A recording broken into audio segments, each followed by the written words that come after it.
सुशांत सिन्हा बहुत ज्यादा नॉटी होते जा रहे हैं। लोग एमएमएस मांगेंगे, पूरा वीडियो देता हूं मैं आपको। इसलिए केजरीवाल का बाहर आना बीजेपी के लिए संकट नहीं बल्कि कांग्रेस के लिए सबसे बड़ा संकट है, हरियाणा चुनाव को लेकर स्पेशली। साहब इन्होंने एक वीडियो बनाया अरविंद केजरीवाल के ऊपर, निष्पक्ष दिखाई दिया, लास्ट में आके टूट गए।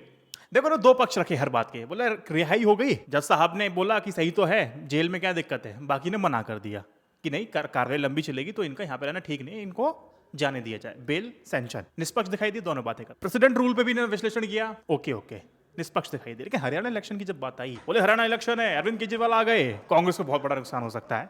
नुकसान होगा, सिर्फ कांग्रेस को नुकसान होगा। आप किसी पार्टी विशेष के प्रवक्ता बनने की तनलीलता जो आपके अंदर है ना, वो दिखाई दे रही है मुझे। सेकंड साइड क्यों नहीं बताया? आपने एक तरफा ना विश्लेषण किया, तो आपकी अधूरी बात को मैं पूरा करता हूं, तो आज जनता को बताऊंगा कि अरविंद केजरीवाल के हरियाणा में इंपैक्ट प्लेयर साबित होंगे या नहीं। विश्लेषण सुनिए।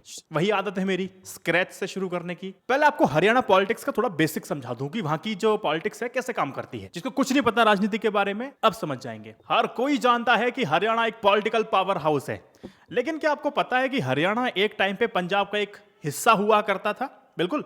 1966 से पहले हरियाणा एक अलग स्टेट नहीं था, वो पंजाब का एक पार्ट था। लेकिन इसके बाद एक हिस्टोरिकल डिसीजन ने हरियाणा की पॉलिटिक्स को, डायनेमिक्स को हमेशा हमेशा के लिए बदल के रख दिया। 1966 में हरियाणा को ऑफिशियली पंजाब रीऑर्गेनाइजेशन एक्ट के तहत एक अलग राज्य बनाया गया। अच्छा, ये डिसीजन इसलिए लिया गया क्योंकि यहाँ के लोगों की अपनी एक पॉलिटिकल आइडेंटिटी थी जो पंजाब से काफी ज्यादा अलग थी। हरियाणा के लोगों को लगता था कि उनकी जो इश्यूज हैं, जो एस्पिरेशंस हैं, उनको प्रॉपर रिप्रेजेंटेशन नहीं मिल रहा है पंजाब के पॉलिटिकल सेटअप में। हमारे अलग सेटअप होना चाहिए, इसलिए एक अलग स्टेट की डिमांड उठी और फाइनली हरियाणा पंजाब से अलग हो गया। हरियाणा का जन्म हुआ 1966। ये जो मैंने फैक्ट आपको बताया, ये क्यों इंपॉर्टेंट है ये भी समझिए। हरियाणा के अलग स्टेट बनने के बाद यहाँ की पॉलिटिक्स में एक नई शुरुआत होती है। जाट और नॉन जाट कम्युनिटीज के बीच में एक डिस्टिंक्ट पॉलिटिकल स्ट्रगल के रूप में उभरती है, जाट वर्सेस नॉन जाट। आज भी हरियाणा की राजनीति में ना ये कास्ट जो डायनेमिक्स है काफी ज्यादा इंपॉर्टेंट रोल प्ले करती है। हरियाणा के इन्फ्लुएंशियल जो आप लीडर्स जैसे देवीलाल, जो जाट पॉलिटिक्स के एक बहुत बड़े नेता थे, उन्होंने स्टेट के पॉलिटिक्स को डोमिनेट किया। आज भी हरियाणा में कास्ट पॉलिटिक्स का एक अच्छा खासा स्ट्रॉन्ग होल्ड है। लेकिन एक इंटरेस्टिंग बात मैं आपको बताता हूं, हरियाणा को अलग स्टेट बनाने से एक और एडवांटेज मिला। क्या एडवांटेज मिला? यहाँ की इकोनॉमिक ग्रोथ काफी तेजी से होती है। हरियाणा ने अगले कुछ डिकेड्स में अपने आप को एक एग्रीकल्चर और इंडस्ट्री का हब बनाया, लेकिन साथ ही पॉलिटिकल राइवलरी और कास्ट बेस्ड पॉलिटिक्स का जो रोल था वो भी काफी ज्यादा बढ़ने लगा। अब आपको बताता हूं कि यहाँ कौन कौन सी राजनीतिक पार्टियां हैं, यहाँ की पॉलिटिक्स कैसे काम करती है वो भी समझ लीजिए, कौन सी जनता किसको वोट करती है ये भी समझ लीजिए। यहाँ की डायनामिक्स कुछ इस तरह से है कि हरियाणा की दो बड़ी पार्टीज हैं, बीजेपी और कांग्रेस। भारतीय जनता पार्टी हरियाणा की राजनीति में एक मेजर प्लेयर बन गई है, स्पेशली 2014 के बाद जब मनोहर लाल खट्टर चीफ मिनिस्टर बनते हैं। बीजेपी का जो कोर सपोर्ट बेस है ना, वो अर्बन वोटर है और नॉन जाट कम्युनिटीज हैं जो कास्ट बेस्ड पॉलिटिक्स से थोड़ा दूर रहना प्रेफर करते हैं। और दूसरी है कांग्रेस। कांग्रेस एक समय पे हरियाणा में एक डोमिनेंट पार्टी थी, स्पेशली अंडर भूपेंद्र सिंह हुड्डा, जो 2005 से लेकर के 2014 तक सीएम रहते हैं हरियाणा के। कांग्रेस का जो ज्यादा फोकस होता है ना, वो रूरल वोटर्स पर ज्यादा होता है और जाट कम्युनिटी पर होता है, जो कि स्टेट की पॉलिटिक्स में एक इन्फ्लुएंशियल ग्रुप है। की लीडर कौन कौन है? मनोहर लाल खट्टर बीजेपी, एक नॉन जाट लीडर है।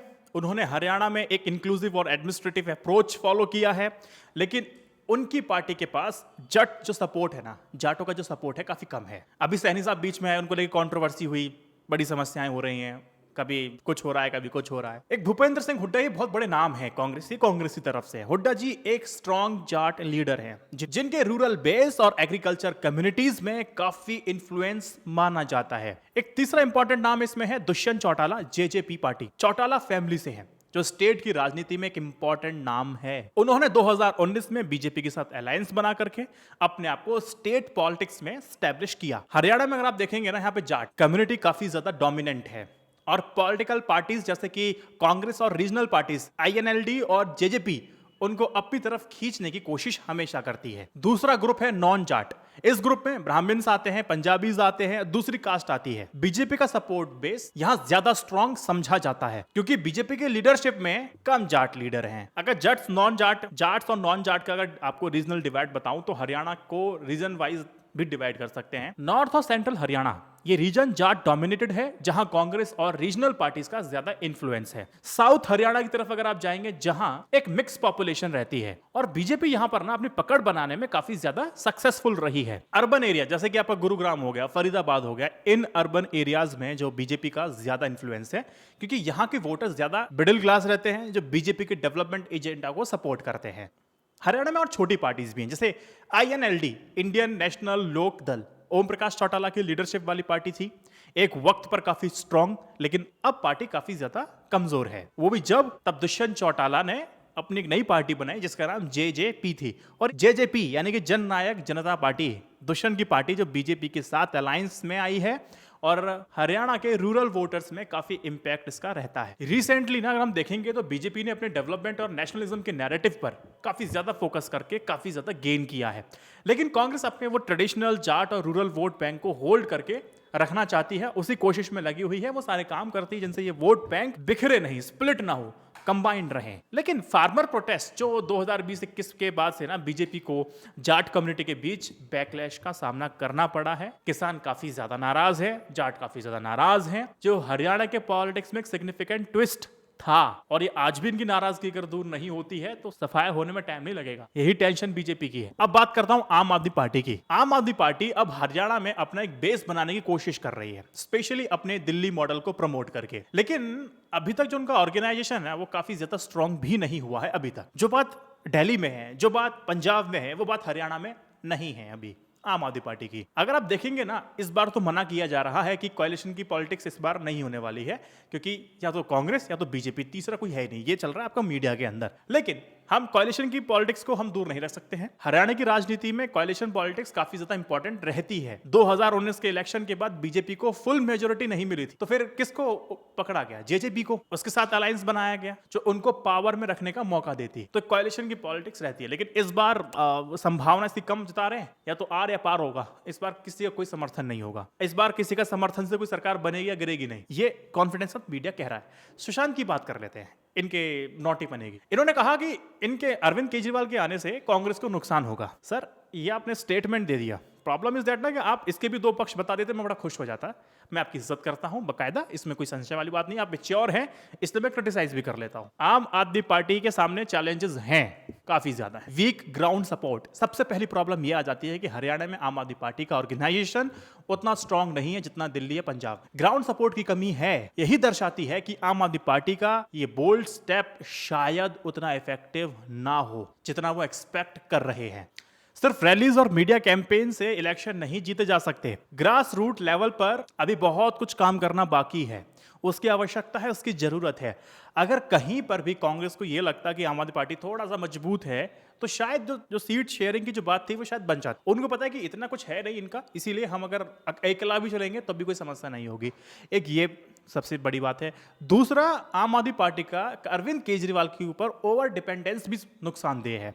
आम आदमी पार्टी की स्ट्रेटेजी लगभग पूरी तरह से केजरीवाल के करिश्मे के आसपास ही घूमती है, लेकिन ओवर रिलायंस उनके लोकल लीडर्स की कमजोर पोजीशन को भी तो हाईलाइट करता है। अगर हरियाणा के वोटर ने केजरीवाल को दिल्ली तक ही कन्फाइंड समझा तो स्ट्रेटेजी आम आदमी पार्टी के लिए बैकफायर भी कर सकती है, मैं आपको बता दूं। और दूसरा अटैक जो बीजेपी और कांग्रेस करने वाले आम आदमी पार्टी के लिए, उसका जवाब कैसे देगी ये आम आदमी पार्टी? कांग्रेस और बीजेपी क्या करेंगे? ये दोनों ही आम आदमी पार्टी को बोलेंगे बाहर के लोग हैं, ये आउटसाइडर हैं। इसका टैग लगा के मार्जिनलाइज करने की कोशिश करेंगे दोनों ही पार्टी। बीजेपी तो अपने नेशनलिस्ट नैरेटिव को पुश करेगी, उसमें वो एक्सपर्ट है, जबकि कांग्रेस अपने एक रीजनल आइडेंटिटी का यूज करेगी, जिसके लिए वो हमेशा करती हुई आई है। आम आदमी पार्टी के पास अभी तक कोई क्लियर कट रीजनल नैरेटिव नहीं बना है जो उनके अगेंस्ट काम कर सके। ये भी बहुत बड़ा चैलेंज आम आदमी पार्टी के अरविंद केजरीवाल के लिए होगा। दिल्ली मॉडल का हरियाणा में लिमिटेड अपील। देखिए, इस बात का कोई भी दोहराई नहीं है कि हाँ, दिल्ली मॉडल का असर तो होगा। हर जगह दिल्ली मॉडल की बात करना एक अच्छा पीआर मूव है। ग्राउंड रियलिटी यह है कि हरियाणा के जो वोटर हैं दिल्ली के इश्यूज से रिलेट नहीं करते हैं। उनकी अपनी डिमांड्स हैं, उनके अपने एस्पिरेशन है।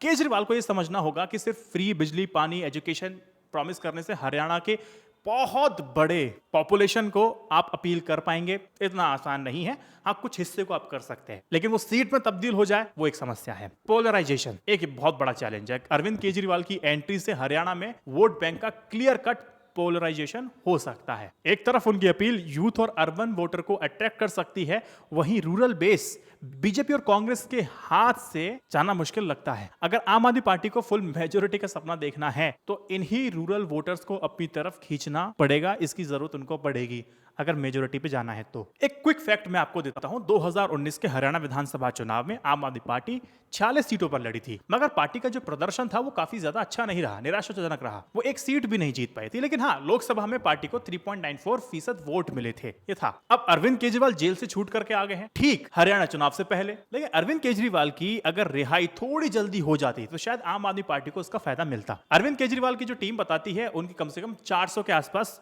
हर प्रकार की छोटी बड़ी रैली करवाने की योजना थी, लेकिन अब अगर आप डेट देखेंगे लगभग कुछ ही दिन बचे हैं, तो ऐसे में हो सकता है कि इन रैलियों की जो संख्या है काफी कम, जितनी कम रैली उतना कम इंपैक्ट। लेकिन ये तय है कि अरविंद केजरीवाल प्रचार करेंगे। अरविंद केजरीवाल बनिया समुदाय से आते हैं, उनको वैश्य वोट मिल जाएगा, यूथ और किसानों को जोड़ने की वो बात करते हैं, हो सकता है कि इस बार वो ऐसा करे। आम आदमी पार्टी ने इस बार कांग्रेस और बीजेपी के असंतुष्ट नेताओं को भी टिकट दे दिए हैं, तो वो भी तो अपना प्रभाव दिखाएंगे। एक ये भी एंगल समझिए। एक मैंने आपको बात पहले बोली थी, कांग्रेस का अलायंस आम आदमी पार्टी के साथ नहीं हुआ तो इसका बेनिफिट कांग्रेस को भी मिल सकता है। एक ये भी एंगल है। कैसे?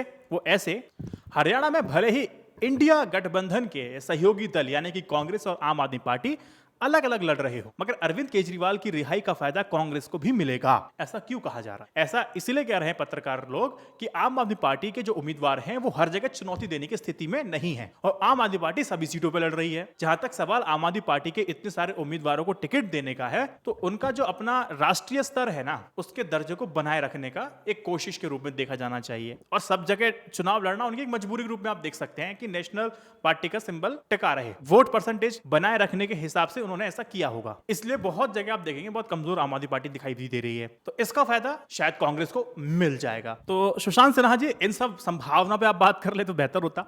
ठीक है, इन सब चैलेंजेस के बीच अरविंद केजरीवाल, अभी देखना होगा कि हरियाणा में अपना वो डेली मैजिक चला पाएंगे या फिर एक मिसकैलकुलेटिव मूव रहने वाला है। पूरी राजनीति अरविंद केजरीवाल के करिश्मा के ऊपर चलेंगे, पूरा कैंपेन पे चलाएंगे, तो क्या कुछ सफल होंगे, क्या मिसकैलकुलेशन होगा, ये बताएगा। हमारे एनालिसिस से तो इतना क्लियर है कि ये फाइट आसान नहीं होने वाली है, इस बात का विशेष ध्यान रखें। सुशांत सिन्हा, मैं आपकी अगली वीडियो का इंतजार करूंगा। इस वीडियो को 3 व्हाट्सएप ग्रुप में शेयर कीजिए। जय Hind, Vande Mataram, stay updated, stay educated, सत्यमेव जयते, नमस्कार।